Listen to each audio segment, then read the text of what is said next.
Olá pessoas, eu sou a Glizzy e esse é mais um Por Trás de Choconatos. Hoje, além de doente, vou estar falando sobre Quando Tudo Volta, do John Corey Waley.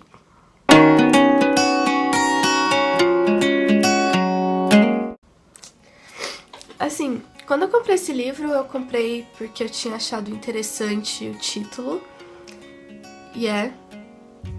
Eu comprei por causa do título. Assim como Diga aos Lobos que Estão em Casa. E olha só eu aqui de novo falando como eu gostei muito de um livro assim. Então não venham com essa, porque eu peguei muito bem com esse livro. Me desculpem, assim, se a minha voz ficar um pouco ruim, mas é porque eu ainda tô doente, mas eu já tô bem melhor. Então talvez fique um pouco ruinzinha a minha voz só. Mas vocês me desculpam, né? Bom, assim, eu não dava nada pra esse livro, sinceramente. Eu vi muita gente falando bem, mas eu ficava meio tipo, eu não conseguia aceitar que todo mundo tava gostando dele pelos motivos que todo mundo tava falando que gostava dele no negócio lá que eu esqueci o nome, desculpe. E eu fui ler só esse ano, eu comprei esse livro no passado. E eu fui ler agora em fevereiro, então faz tempo já, né, que eu estou devendo essa resenha pra vocês. E qual é a história? O livro vai contar a história do Cullen Witter. O Cullen, ele tá saindo da escola, do ensino médio, e ele não sabe muito bem o que fazer da vida. Ele é um menino bem depressivo, assim, ele podia dar a mãozinha com o Charlie As Vantagens de Ser Invisível, e os dois seriam depressos e ficar na bad juntos. Só que assim, o Cullen, ele é mais saidinho. E o irmão dele, de 15 anos, que se eu não me engano é Gabriel. Gabriel. Olha, eu esqueci o nome dos personagens. Ele é assim, ele é o irmão perfeito, o filho perfeito, o aluno perfeito. Ele é perfeito aos olhos do Cullen. Porque assim, o Gabriel, ele mostra, quer dizer, no pouco que a gente tem dele, ele mostra que ele é frágil, que ele não é perfeito. Mas o Cullen tem tanto esse negócio do próprio Cullen não ser perfeito, que ele acha que o irmão dele é muito melhor que ele. Então assim, ele se sente muito inferior ao irmão. Então assim, o Cullen, eles moram numa cidade pequena, numa cidade tipo minúscula, onde todo mundo ali acaba se relacionando. Então assim, aqueles casaizinhos de ensino médio, eles acabam se casando assim que eles saem do ensino médio. Então eles vão estudar ali na faculdade mais próxima da cidade, pra eles voltarem pra cidade, construir uma família lá, e os filhos deles casarem quando eles terminarem o ensino médio, pra fazer uma faculdade próxima da cidade. Então assim, fica nesse ciclo. E assim, a cidade fica em foco quando aparece esse pica-pau bizarro aí. E não é bizarro, mas é que assim, essa espécie de pica-pau está extinta. E esse pica-pau que aparece pode ser então o último da sua espécie. E o que move um pouco a curiosidade desses adolescentes seria assim, encontrar esse pássaro que alguns dizem que viram e outros dizem que nem viram e que nem acreditam que esse pássaro exista. Então assim, e justo quando esse pássaro aparece e as pessoas começam a falar que viram esse pássaro, o irmão do Cullen some. Então o Cullen, de alguma forma, ele começa a associar o aparecimento desse pássaro com o irmão dele, mas umas coisas do tipo, meu irmão foi procurar o pássaro. Enquanto a gente tá tendo a história do Cullen, a gente vai acompanhar a história do Benton. O Benton é esse menino que vem de uma família católica. Assim, ele tá na África ajudando as pessoas. Não é bem na África, se eu não me engano, é Oriente Médio, mas é por ali, eu não lembro muito bem. Mas assim, ele tá numa região muito pobre e ele tá fazendo como se fosse essa peregrinação por esse lugar, né? É que assim, eu lembro que era assim, é um lugar muito seco, meio deserto, então lembra muito essa parte. Eu realmente não lembro exatamente onde ele tá. E bem, ele tá lá então, né? E assim, ele tem toda aquela coisa de que ele tem que virar padre, ou pra ele não pode sempre namorar, isso daí não é coisa de Deus. Os pais dele são bem fanáticos religiosos mesmo, e tentam jogar isso pra ele e pras irmãs dele.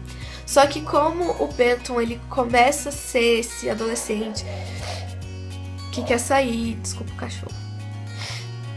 Como o Benton começa a ser esse adolescente que quer sair, que quer curtir a vida, que quer conhecer as coisas, os pais dele acham que ele tá se distanciando da igreja e que não, isso não pode acontecer. Então eles mandam o Benson pra essa peregrinação. Benson. E agora? Não lembro o nome dele. Tipo, eles mandam o menino pra essa peregrinação acontecer. Só que assim, acontecem muitas coisas e o Benson ele volta e ele resolve fazer uma faculdade.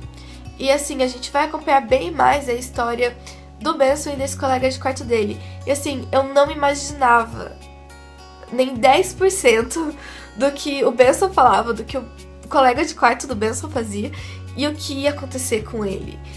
Eu não esperava por tudo que aconteceu. E em certo ponto... E assim, a gente vai acompanhando a história dos dois meninos sem entender muito bem porque a gente tá acompanhando os dois meninos.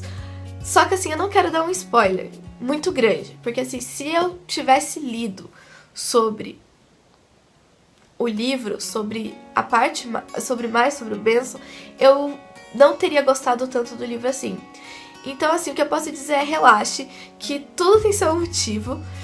O autor, ele fecha todas as pontas. E assim, ele fecha de uma maneira incrível, incrível.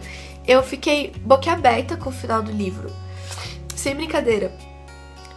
Até no Diga aos Lobos, né, já que eu tinha falado sobre o título, eu via aquele final se aproximando mais do que o que eu vi aqui. Aqui foi um tiro no escuro. Tanto que assim, eu terminei de ler ele em uma noite, porque eu tava tipo, gente, o que está acontecendo? Parece que, não sei, acontece muita coisa nesse livro e você fica tipo, não, pera, eu preciso entender tudo o que está acontecendo aqui, tudo que está acontecendo nesse momento da história, porque não dá. Eu gostei muito, assim, a única coisa que eu não curti foi a narrativa. Eu achei assim, mas isso é uma coisa que, olha só, é o mesmo motivo de eu não gostar muito de A Vantagem de Ser Invisível. Eu gosto de personagens pessimistas, eu gosto desse personagem depressivo, mas tem hora que fica muito chato e enche o meu saco. Tem que saber, pra mim, você tem que saber trabalhar muito bem esse personagem pra não acabar enchendo meu saco. E foi o que aconteceu. O Cullen tem hora que, parece assim, desnecessário agir e falar umas coisas. E assim, ele dá um choque muito grande. Eu tive um choque muito grande com ele falando ali, descrevendo. Porque o livro já começa assim, com o primo dele morrendo. E ele analisa friamente o primo dele. Então, tipo, ele não é aquela... Ele é uma pessoa fria. É muito bizarro, não sei. Você não tem um sentimento bom sobre isso. Não só aqui nessa cena em si, mas durante todo o livro. Você não se sente bem conforme você vai lendo. Você vai se sentindo mal, você se sente pesado, você se sente estranho. Assim, você começa a ficar muito aflito com tudo que vai acontecendo. Então, assim, E acho que foi por isso que eu gostei muito do livro. Porque é difícil eu encontrar um livro que me faça me sentir de acordo com os personagens. É difícil pra mim, não que eu não seja empática com os personagens, mas assim, é muito difícil eu entrar de cabeça na história ao ponto de ficar aflita com o personagem principal, ou de ficar tão confusa quanto o personagem principal. E assim, a gente chega no final do mesmo jeito que o Cullen chega no final, então a gente fica meio tipo, what? Que? Oi? Não? Pera. Vamos lá, vamos reler o final de novo pra entender. Então, assim, gente, eu só tenho coisas muito boas a dizer desse livro, porque esse livro é muito bom. Eu adorei ele. Eu recomendo muito ele pra todo mundo, porque ele é incrível. Eu gosto muito dessa temática, né?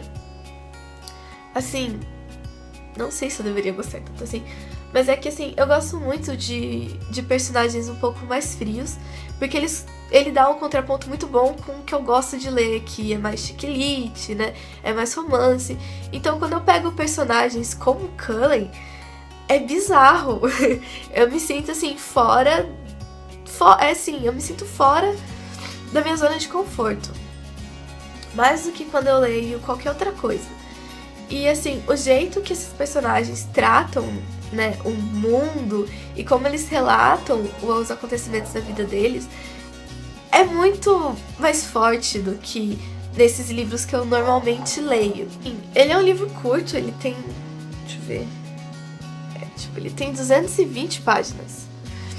E assim, não, ele não precisava ser maior e ele nem podia ser menor.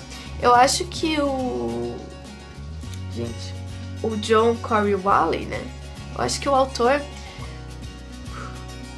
que o autor ele conseguiu desenvolver muito bem a história dele em 220 páginas.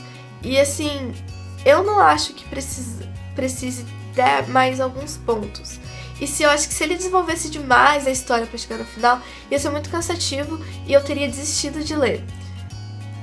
Então, assim, gente, acabou. Então, assim, eu recomendo muito mesmo esse livro pra vocês. Ele é muito bom, assim, valeu a pena. Não lembro. E é isso, gente. Eu espero que vocês tenham gostado muito mesmo da resenha. Esse é um dos meus livros favoritos de 2015, então sim, vocês verão eles no vídeo de janeiro do ano que vem, que eu falo das minhas leituras favoritas, ou num post, nunca lembro. E então é isso, gente. Se você gostou, deixa seu like, comenta aí se você já leu o livro ou não, quais são suas expectativas pro livro, ou o que você achou do livro, que isso é divertido. Isso é muito bom. Então é isso, até a próxima. Tchauzinho!